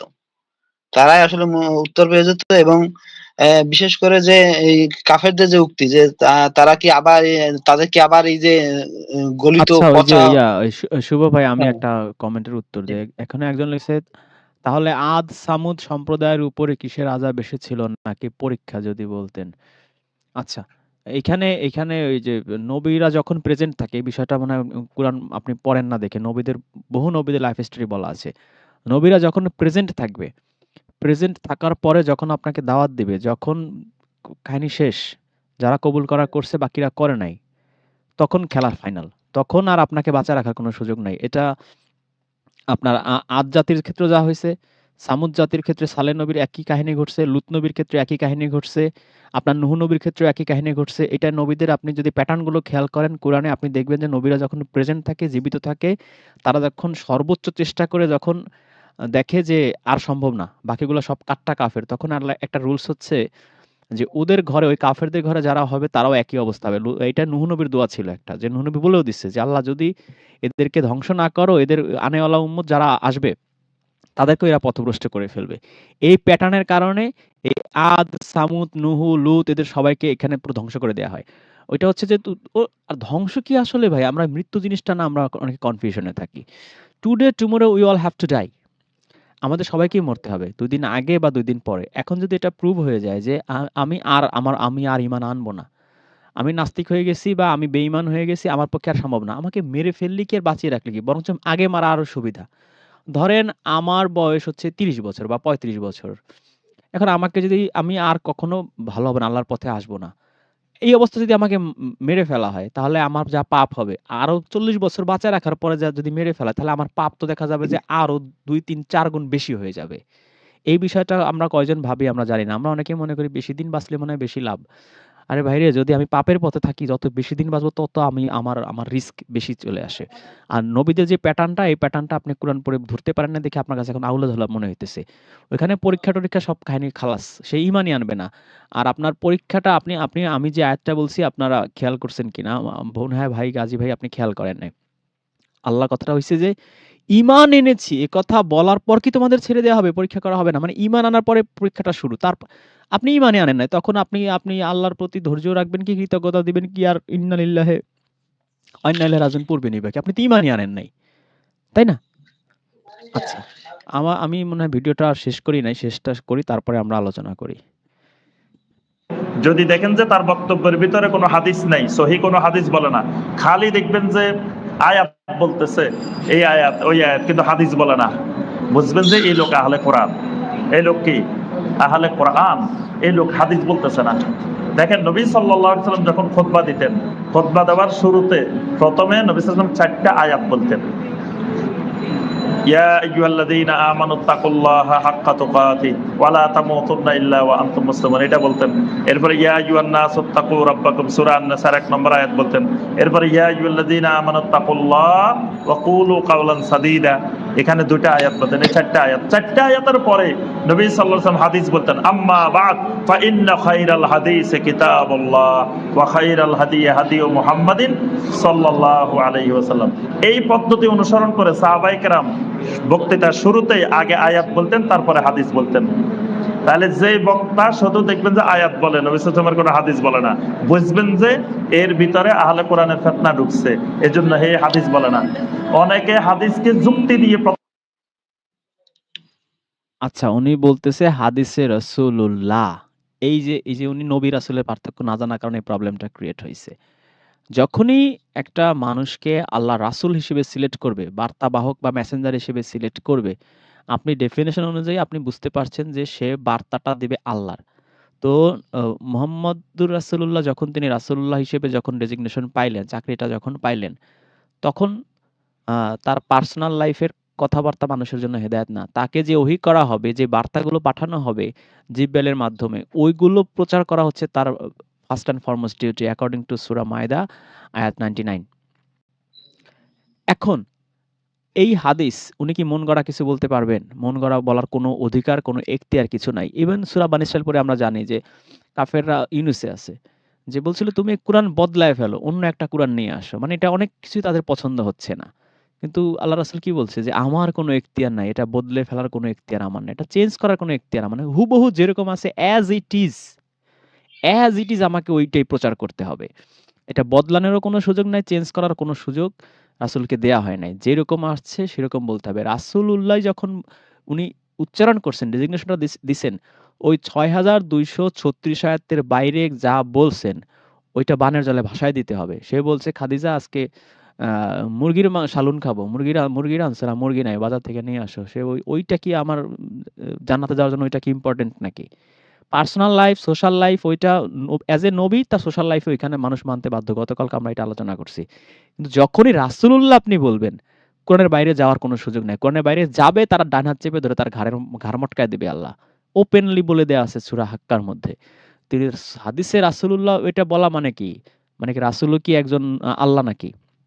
আল্লাহ ওহী দিবে কিছু, আর হাদিসে রাসূল মানে কি? রাসূল যখন হাদিস বলবে তখন হাসান আল হাদিস বলা ছাড়া তার কোনো গতান্তর নাই। তো এগুলো নিয়ে অনেক আলোচনা করছি। আপনারা যারা জানেন তারা বুঝতে পারছেন বিষয়টা, যে হাদিসে রাসূলুল্লাহ বলা যাবে না। হাদিসে নবী উনি বলতে পারেন, নবীর কোনো কথা থাকতে পারে। কিন্তু হাদিসে রাসূল অনলি কুরআন। হাদিসে রাসূল কখনো অনলি কোরআনের বাইরে যেতেই পারবে না। তাহলে তার রাসূলগিরিই থাকবে না। রাসূলগিরি শেষ। ওইখানে চাকরি ডিসমিস। ওইখানে তার ঘাড় মটকায় দিবে। এবং আমি সূরা আকাফের মধ্যে আছে যে আমি সূরা আনামের মধ্যে আছে। আমি কঠিন দিনের আযাবের ভোগ করি আমি, যদি আমি এর ব্যত্যয় কিছু করি। তো কঠিন আযাবের আশঙ্কা নবী মুহাম্মদও করছে যদি এই কোরআনের বাইরে সে চলে যায়। প্রত্যাখ্যান করে, বলে যে হাদিসের কথা এগুলো যুক্তিতে মিলে না, এটাও কুফরি। যুক্তি এই যে হাদিসের কথা যুক্তিতে মিলে না, এটা কুফরি। What is this nonsense? হাদিসের কথা তো যুক্তিতে মিলবেই না, কারণ ওইটা হচ্ছে মানুষরা বানাইছে, নাস্তিকরা বানাইছে, ইহুদি খ্রিস্টানরা মুসলিমের ভিক ধরে এগুলা বানাইছে। আল্লাহ বলছে কোরআনে সর্বোচ্চ 4টা বিয়ে, নবী বিয়ে করছে 12টা। কোরআনের বাইরে যায়, এটা কি সম্ভব নাকি? গতকালকে আমরা আলোচনা করছি সূরা নিসা থেকে, বিয়ের বয়স হচ্ছে জ্ঞান বুদ্ধির পরিপক্কতা হয়েছে, মানে তার বিয়ের বয়স হয়েছে। 6 বছরের বাচ্চা বিয়ে করছে। 6 বছরের বাচ্চার কি জ্ঞান বুদ্ধির পরিপক্কতা থাকে? সে জায়গা জমির কি বোঝে? ব্যবসা বাণিজ্যের কি বোঝে? সেক্সুয়াল অর্গান সম্পর্কে কি বোঝে? দাম্পত্য লাইফ সম্পর্কে সে কি বোঝে? কিছুই বোঝে না। যদি আপনার বিশ্বাস না হয়, আপনার ঘরে যদি 5-6 বছরের মেয়ে থাকে বা বোন থাকে, আপনি তাকে জিজ্ঞেস করে দেখতে পারেন যে মা বা বোন, আমি কি বলবো, লজ্জাকর বিষয়। তো তার তো বিয়ের বয়স হয় না, তো তিনি এই আল্লাহর আয়াত ভায়োলেট করে তিনি বিয়ে করছেন। এক, এরপরে বলা হয়েছে যে সূরা নূরের মধ্যে যার সামর্থ্য নাই সে ধৈর্য ধারণ করবে। বিয়ে করার যার সামর্থ্য নাই, এই সামর্থ্য বলতে মানসিক, শারীরিক, আর্থিক সবকিছু ইনক্লুডেড। তো নবী হাদিসে বলা আছে 1 বেলা খাইতো, 3 বেলা না খেয়ে থাকতো, পেটে পাথর বাঁধতো, ইহুদিদের বাড়িতে সে চাকরি করত, কিছু বেতন পাইতো, ও দিয়ে চলতো। তার যে আর্থিক অবস্থা, একজন স্ত্রী তো তার ভরণ পোষণ করা সম্ভব না। সেইখানে 10-12টা স্ত্রী বিয়ে করে সে কি তাদের অক্সিজেন খাওয়াবে? সে জামা কাপড়ের বা শারীরিক কাপড় চোপড়ের পরিবর্তে সে কি তাদের দেবে? ওই ওই যে 73-এর দুর্ভিক্ষে নাকি ওই জাল পড়ছিল, জাল। সে জাল পরে থাকবে নাকি মহিলারা? না খাইলো না হয় অক্সিজেন, সেটা মেনে নিলাম। পোশাক আশাক পরবে কি? যেই লোকে 1 বেলা খায় 3 বেলা খাইতে পারে না, সেই ভদ্রলোক 12টা 11টা বউ কিভাবে? এটা কেমনে সম্ভব ভাই? কুরআন ভায়োলেট করে সে বিয়ে করছে। সে নিজে খাইতে পারতেছে না আর 12টা নারীকে ঘরে আইনা সে তাদের না খাওয়ায় মারতেছে। তো এই অজস্র আপনার নাস্তিকদের চ্যানেলে গেলে দেখবেন অজস্র হাদিস আছে যেগুলো শুনলে আপনার গা ঘিনঘিন করবে। সেগুলো হাদিস নামে চালায় দিছে। সুলাইমান নবী বলতেছে, আজকে রাত্রে আমি 100 জন বউর কাছে যাব, প্রত্যেকের একটা করে ছেলে হবে। এবার এটা হাদিস। এবার কুরআন কি বলছে? জাকারিয়া নবী একটা সন্তানের জন্য দোয়া করতে করতে কাঁদতে কাঁদতে আধা পাগল হয়ে গেছে। লাস্টে বৃদ্ধ হয়ে গেছে, দাড়ি চুল সব মানে পেকে গেছে। তখন আল্লাহ বলছে যে এইবার আমি তোমাকে ইয়াহিয়ার সংবাদ দেই। একটা নবী একটা সন্তান যুগের পর যুগ বছরের পর বছর দোয়া করে সে পাচ্ছে না, আর সে কত বড় বিশাল হয়ে গেছে, সে চ্যালেঞ্জ দিচ্ছে যে 100 জন বোর কাছে যাবে, 100 জনের পুত্র সন্তান হবে। এটা কেমনে সম্ভব? একজন পায় না, একটা সন্তান পায় না, সে বছরের পর বছর সাধনা করে দোয়া করে, আর সে ওপেন চ্যালেঞ্জ দিয়ে সে যায়। এগুলো হচ্ছে হাদিস। একটা নবীর 100 জন বউ থাকা মানে কি? সে আল্লাহর বাণী প্রচার করবে কখন? মানুষকে তার সমাজকে কোরআনের আলোয় আলোকিত করবে বা তাওরাতের আলোয় আলোকিত করবে কখন? আর এই 100টা বউরে সময় দিবে কখন? এ তো একটা বউর পালাই তো আসে 3 মাস পর পরে। যদি একদিন একদিন করেও দেয়। 100 জনে লাগে 3 3 90, হ্যাঁ 3 মাস 10 দিন সময় লাগে। মানে আজকে এক বউর কাছে গেলে 3 মাস 10 দিন পরে সেকেন্ড বউর কাছে সে যাইতে পারবে। আর সে কি বিশাল, মানে কি বলবো এটাকে? মানে ক্ষমতা সম্পন্ন। যে 100 জনের কাছে মানে কি? মানে এইসব নাকি হাদিস, এগুলো বিশ্বাস না করলে নাকি ঈমান চলে যাবে। আরে বেটা, এগুলো বিশ্বাস করলে ঈমানই যাবে না। মানুষ নাস্তিক হয়ে যাবে যদি বিশ্বাস করে কেউ। এর মাথার মধ্যে গোবর ভরা। এছাড়া এই কোনো সুস্থ মস্তিষ্কের লোক এই ধরনের কথা বলতে পারে না। ও বিশ্বাস না করলে ঈমান যাবে। সব মানবরচিত জিনিস, সব আল্লাহর রাসূলের চরিত্র হননকারী জিনিস এগুলো বানায় রাখছে আর ওগুলো আমি বিশ্বাস করে আমি নাস্তিক হই। এই হচ্ছে এদের ধান্দা। হাদিস বোঝার সেই ট্রাপে হয়তো আমরা পা দিব না। জন্য যথেষ্ট না। যুক্তিতে না মিললেও হাদিস যদি বিশুদ্ধ সনদে আসে সেটা আমাকে অবশ্যই। কেন তোমার বিশুদ্ধ সনদে আসতে হবে কেন? হাদিস যদি রাসূলি বলে থাকে, হাদিস বলবে বলবে আমি হযরত আলী। সেটা সংকলন করবে হযরত আলী। সেটা সংকলন করবে আবু বকর। আবু বকর কেন 500 হাদিস পড়ায় ফেলছে? সেটা সংকলন করবে হযরত ওমর। তারা করলো না। আবু হুরায়রার যুগে কেউ করলো না। এই যে মুনাব্বের যুগে কেউ করলো না। 200 বছর পরে মায়ের চেয়ে মাসির দরদ বেশি আরবের লোকজন করলো না। 2000 মাইল দূর থেকে উটের পিঠে চড়ে কুটুর কুটুর করে এসে ভিন্ন ভাষী বুখারী মিয়ার এত দরদ উতলায় উঠছে। সে 6 লক্ষ হাদিস সংগ্রহ করে 5,93,000 বাদ দিয়ে 7,000 হাদিস রাখছে, 7,300 প্লাস। তাও আবার রজা মোবারকে বসে শুয়ে কেন্দে এমন কাহিনী ফাঁদছে যে মানুষের বিশ্বাস না করে উপায় নাই। তারপরে সে 7,300 প্লাস হাদিস সে তার কিতাবে রাখছে। কি বিশাল হাদিসের সনদ। এরপরে আবার আচ্ছা স্যার, সেই হাদিসের কিতাবের 1200 বছর পরে আলবানি এসে বলতেছে বুখারীর মধ্যে এরকম 600-700 হাদিস সে বের করছে, এগুলা সব দুর্বল, ভুয়া, বানোয়াট। তো কেমনে কি হইলো? কোথাকার ওয়াটার কোথায় গিয়ে গড়াইলো? কোথাকার মানে কি বলবো, এদের পাগলামির তো একটা সীমা থাকে। সীমা ছাড়া। মেনে নিতে হবে। এ ব্যাপারে আকলকে নসের উপরে জি, শহীদুল স্যার কি যেন বলতে চাইছিলেন? জি স্যার, আমি এটাই বলতাম আপনার সাথে একটু যোগ করে যে হাদিসে রসুলের যারা ঘনিষ্ঠ সাহাবী এদেরকে বলা হয়েছে আবু বকর, ওমর, বেলাল, এরপরে আলী। এই চারজনকে মানে খুবই ঘনিষ্ঠ চরিত্র বা ঘনিষ্ঠভাবে দেখানো হয়েছে, কিন্তু তাদের বর্ণিত হাদিস নেই। তাদের বর্ণিত হাদিস নাই। এখন যদি রসুলের প্রকাশ্য গোপন কৌশলগত সকল কিছু যারা রসুলের ডান পাশে এবং বাম পাশে থেকে রসুলের সাথে সকল কিছু সমন্বয় করেছেন, তাদের বর্ণিত হাদিস নাই। হাদিস আছে মা আয়েশার, ওনার 6 বছর বয়স ছিল, বা ওনার বড় জোর 12 বছর বয়স ছিল রসুলের ইন্তেকালের আগে। তাহলে ওনার মানে একজন শিশু মা আয়েশার হাদিস আমরা পাইতেছি, কিন্তু রসুলের ডাইনে বামে থেকে যাদের সাথে কৌশল খাটিয়ে সকল নীতি নির্ধারণ করছে রসুল যাদেরকে নিয়ে, তাদের বর্ণিত হাদিস কই? এটা একটু বলতে চাইছিলাম। হাদিসের উপরে স্থান দিলে ঈমান চলে যাবে, কুফরি হবে। তো এই বিষয়গুলো আমাদেরকে খেয়াল রাখতে হবে এবং খুবই সতর্ক থাকতে হবে। অনেক জায়গায় গেলে এখন আমাদের কাছে এই প্রশ্নগুলো বারবার আসে, বলে যে এই রমজানের ইফতার তো সূর্যাস্তের সাথে সাথে করা যাবে না, তো কখন করতে হবে? 1 ঘন্টা পরে করতে হবে। কেন 1 ঘন্টা পরে করতে হবে? কারণ আল্লাহ পাক বলছেন সুম্মা আতিম্মুস সিয়ামা ইলাল লাইল, তোমরা সিয়ামকে পরিপূর্ণ করো কোন পর্যন্ত? রাত্রি পর্যন্ত। তো সূর্য ডুবলে কি রাত হয়নি? সূর্য ডুবলে সাথে সাথে রাত হয় না, আরো 1 ঘন্টা পরে রাত হয়। তা আল্লাহ বলছে রাত পর্যন্ত সিয়াম পালন করতে। তা আপনি সূর্য ডুবার সাথে সাথে ইফতার করে ফেলছেন, আপনার সিয়ামে হয় নাই। এই ফতোয়া দিলে বুঝবেন যে আলে কোরআনের ফিতনায় ঢুকছে। বিশাল একজন যুক্তি দিল। আল্লাহ বলছে রাত পর্যন্ত, উনি উনি উনি সে হাদিস দিয়ে বলবে শাফাক পর্যন্ত, মানে সন্ধ্যা পর্যন্ত, গোধূলি পর্যন্ত। তো এই কি পাগল না ছাগল না কি না উটের মুখ খায় আল্লাহই জানে।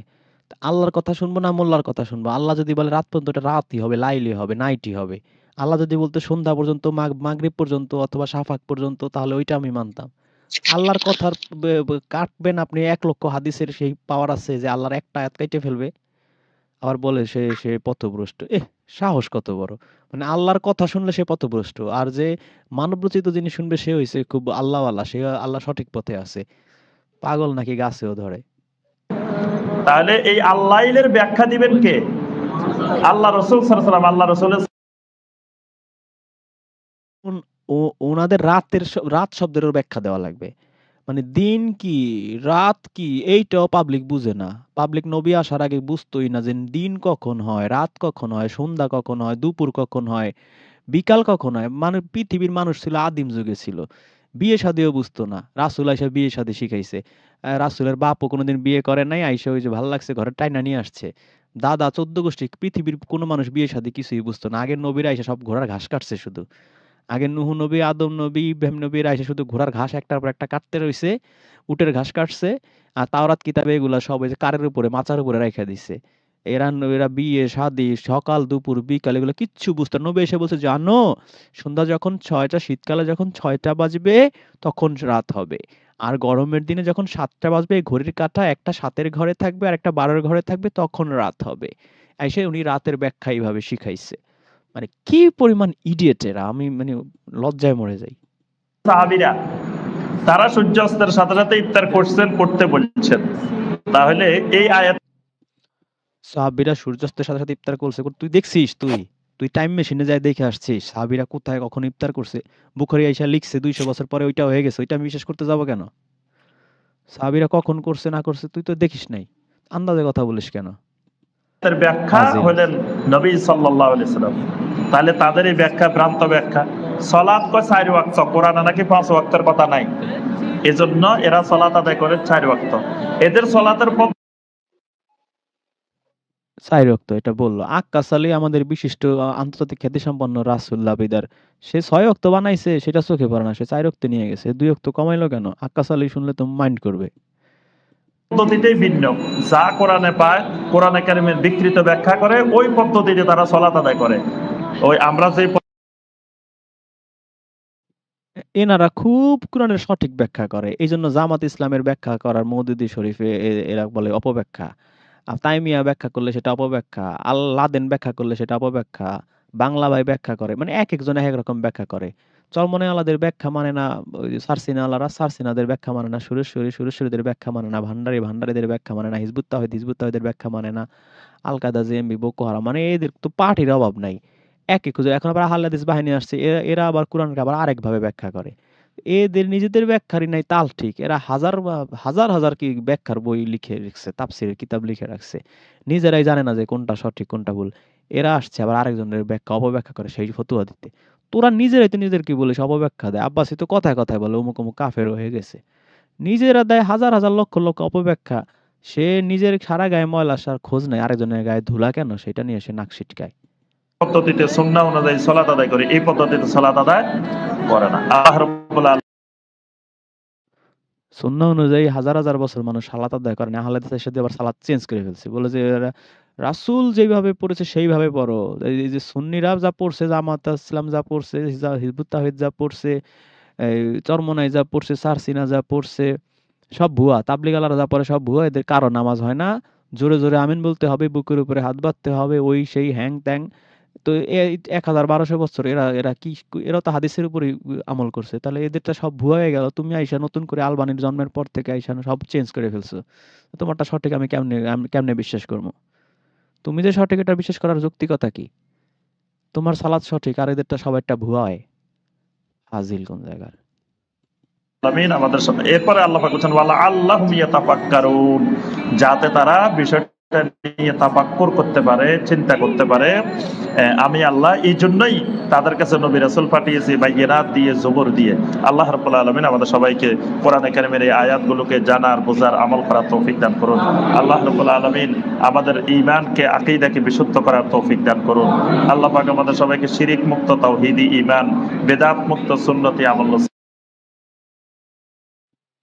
আল্লাহ ঠেকছে, আল্লাহ ঠেকছে। তোমার ঘাড় ধরে এসে তোমার তৌফিক দেবে, তৌফিক দেবে। আল্লাহ ঠেকছে তো। তুমি আল্লাহর রাস্তায় তুমি হাঁটবা না। আল্লাহ সমগ্র বিশ্বের মানুষের হেদায়েতের জন্য দিছে কুরআন। আর তুমি মনে করো কুরআন হচ্ছে পাইকারি কথাবার্তার জায়গা। কুরআনে সব কিচ্ছু না, হাতাইলে কিচ্ছু পাওয়া যাবে না। সব বুখারী, তিরমিজি সব সুন্দর করে গুছায় দিছে। ৬২০০ আয়াতের বেল নাই, ৭০০০ আয়াত, ৭০০০ হাদিসের পাওয়ার তার চেয়ে বেশি। ৭০০০ হাদিস হতো না, ওইখানে রিপিট বাদ দিল ২৩০০ কত যেন। ৬২৩৬ আয়াত খাইয়ে দিছে। এত ৬২৩৬ আয়াত হচ্ছে মূল্যহীন, আর ২৩০০ হাদিস হইছে বিশাল মূল্য, বিশাল পাওয়ারফুল। তো আবার বলছে তৌফিক দেবে। আল্লাহ ঠেকছে কারো উপরে? আল্লাহর পথে যে সংগ্রাম না করবে, যে আল্লাহ অভিমুখী না হবে, আল্লাহ কি তার দিকে আসবে নাকি? এরা কেউই আল্লাহ অভিমুখী না। এরা হয় বুখারী অভিমুখী, এরা হয় তাইমিয়া অভিমুখী, এরা হয় আলবানী অভিমুখী, এরা হয় মওদুদী অভিমুখী, এরা হয় চরমনাই অভিমুখী, এরা হয় তথাকথিত সেই আলী, আবু হুরায়রা এই অভিমুখী। আল্লাহ অভিমুখী তো কেউ হয় না। আল্লাহ অভিমুখী হলে তো আল্লাহর রজ্জু আঁকড়ায় ধরতো, আল্লাহর কিতাব আঁকড়ায় ধরতো। এরা সব হইছে মানুষের অভিমুখী। তো আল্লাহ কি তার দিকে আগাবে নাকি? তার দিকে কোনোদিনও আগাবে না। আল্লাহ ঠেকে নাই কারো কাছে। আল্লাহর এত সারা পৃথিবীর মানুষ এই যে একেবারে হকমালা হয়ে গেল, আল্লাহর দুয়া না লাভ নাই। সবাই কাফের, নাস্তিক, মুরতাদ হয়ে সারাদিন আল্লাহর গালিগালাজ করলো, আল্লাহর কোনো লস নাই। আল্লাহর ক্ষমতা এক বিন্দু বাড়বে না, এক বিন্দু কমবে না। আল্লাহ কারোর কাছে ঠেকে নাই। আমরা ঠেকছি।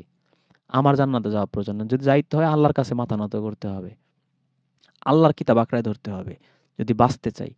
আর যদি মরতে চাই, যদি ওই যে আল্লাহ তো মরাও তো যাবে না। সূরা আলার মধ্যে আল্লাহ বলছে সেখানে যারা বাঁচবেও না, মরবেও না। মরারও কায়দা নাই। যদি আল্লাহর কিতাব বাদ দিয়ে অন্য কোথাও যায়। সূরা বানী ইসরাঈলের ৯ আয়াতে সুন্দর করে আল্লাহ বলে দিছে। এই কিতাব, এই কুরআন এমন একটা পথ দেখায় যা সবচেয়ে সরল।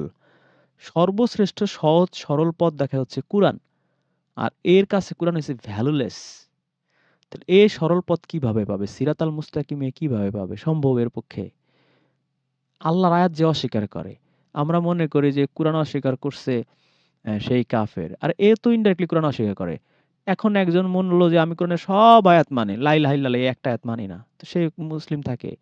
আপনি কুরআনের সব আয়াত তো অস্বীকার করাও যাও, ২, ৪, ৫ টা আয়াত অস্বীকার করো একই। আল্লাহর একটা আয়াত অস্বীকার করলে সে কাফের। এরা তো আর উল্টা বলে। এরা বলে একটা হাদিস অস্বীকার করলে কাফের। আরে বেটা, মানব রচিত হাদিস সব অস্বীকার করলে কিছু না। কিন্তু আল্লাহর কিতাবের একটা আয়াত অস্বীকার যে করবে সে কাফের। তাই না? তো এই ন্যূনতম কমন সেন্সটুকু এরা ইউজ করে না। করবে কেমনে? ব্রেনের মধ্যে লাখ লাখ হাদিস গুইজা রাখছে। এই ব্রেনের মধ্যে চিন্তা করার, ব্রেন ইউজ করার তো সেই জায়গাও নাই ব্রেনের মধ্যে। করুন।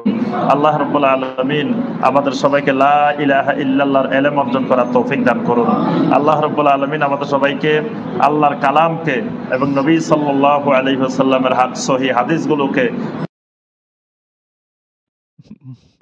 মজাই লাগে। আগে হুজুররা বলতো আল্লাহর কুরআন আর হাদিস, এখন আর কুরআন আর হাদিস বলার সাহস পায় না। এখন বলে হাদিসের আগে সহিহ শব্দটা যোগ করে দেয়। কারণ সহিহ শব্দ যোগ না করলে তো আর আহলে হাদিসের এই ফিরকাটা আর টিকতে পারে না। আহলে হাদিস ফিরকাটা টিকেই আছে সহিহ হাদিস এই একটা শব্দের উপরে। যে সব হাদিস আমরা মানি না, শুধু সহিহ হাদিস মানি। হাদিসের আবার জি সহিহ। স্যার। কুরআনের কোন আয়াত আছে যে সহিহ, এই আয়াতটা সহিহ, এই আয়াতটা জয়ীফ, এই আয়াতের রাবীর সমস্যা আছে? কুরআনের এমন কোন আয়াত পৃথিবীর কেউ দেখাইতে পারবে? জি আসলে ফজলুল স্যার এই বলেন। হাদিস না থাকলে তো এই রিচুয়াল অনুষ্ঠানগুলো তারা প্রতিষ্ঠিত করতে পারে না। সমস্যা তো এখানে। এই যে এই লাহুল হাদিসের মাধ্যমে তো এই যে মাদ্রাসা, এই যে বক্তব্য, বিভিন্ন জায়গায় প্রোগ্রাম, এগুলো তো মূলত এই হাদিসের মাধ্যমে তারা